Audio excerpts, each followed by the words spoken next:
बिस्मिल्लाहिर्रहमानिर्रहीम। अस्सलाम वालेकुम व्यूअर्स। हर्बलिस्ट मोहम्मद फ़याज़ आपकी खिदमत में हाजिर है। छिलका इसबगोल से मैं और साथ दो चीज़ें हैं, मैं ऐसा नुस्खा बताऊंगा जिसके इस्तेमाल से इंशाअल्लाह वादा तुरीद गाढ़ा होगा, ज़कात से दूर होगी, जरियान अतलाम का ख़त्मा होगा। तो सबसे नुस्खे तो हर बंदा बताता है, तो मैं साथ में बताता चलूँ कि ये जरियान अतलाम होता क्यों है, इसकी बेसिक वजूहात क्या हैं।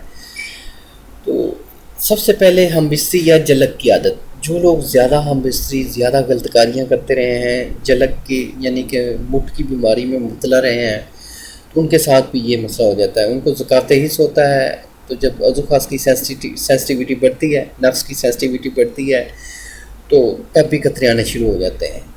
कब्ज़, अंतड़ियों में जब खुश्की होती है, कब्ज़ हो जाती है, जब कब्ज़ होती है तब भी कतरे आने शुरू हो जाते हैं। गर्म अशिया का ज़्यादा इस्तेमाल, गर्म चीज़ें ज़्यादा खाते हैं आप लोग और उसका इस्तेमाल करते हैं, तो फिर भी आपको जरियान अतलाम का मसला हो सकता है। और जो मनी का पतलापन है, मनी में हिद्दत है और पिलाट है, मनी में हिद्दत यानी कि मनी में गर्मी हो, मनी का पतलापन हो, तो उन हजरात को भी कतरे आते हैं। तो कतरे पेशाब से पहले या बाद में आएंगे, एक बीमारी है। अगर आपको फ़ोन पे बात करते हुए कतरे आ रहे हैं, कभी कभार आते हैं, तो ये कोई बीमारी नहीं। अगर आपको अक्सर ही आते हैं तो फिर इसका आपको इलाज करवाना चाहिए, हर्बल ट्रीटमेंट करवाना चाहिए।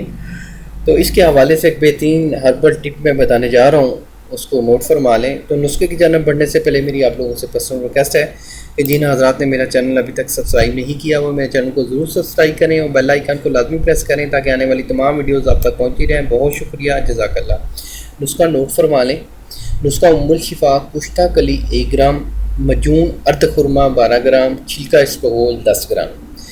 ये तीनों चीज़ें आपको हर्बल स्टोर से, पंसार स्टोर से आसानी से मिल जाएंगी। पाकिस्तान, हिंदुस्तान में आसानी से मिल जाएंगी। अगर आप आउट ऑफ कंट्रीज़ में हैं तो ये सऊदीया और ये गल्फ़ एरिया है, वहाँ से भी आपको आसानी से मिल जाएंगी। तो तरकीब तैयारी ये है कि तमाम अद्वियात को आपने आपस में अच्छी तरह मिक्स कर लेना है और उसको महफूज कर लेना है। हाफ़ टी स्पून आपने सुबह खाली पेट लेनी है और हाफ़ टी स्पून रात को सोते वक्त लेनी है।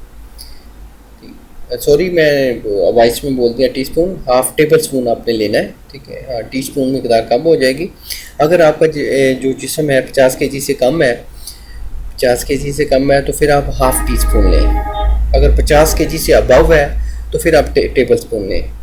तो इंशाल्लाह जरियान अतलाम से जान छूटेगी, मादा तुरीद गाढ़ा होगा, मनी की हिद्दत ख़त्म होगी और एक बेहतरीन इसके रिजल्ट मिलेंगे। जो बंदा ये इस्तेमाल करे तो मेरे चैनल को ये अभी लाइक कर ले और कमेंट्स में अपना फीडबैक लाजमी दें ताकि दूसरे लोगों को भी पता चले कि हकीम साहब के कैसे नुस्खा जाते हैं और कैसा तजर्बा है। तो इंशाल्लाह मिलेंगे एक नेक्स्ट वीडियो में। अल्लाह आपका हामी नासिर हो। शुक्रिया, जज़ाकल्लाह, अल्लाह हाफिज़।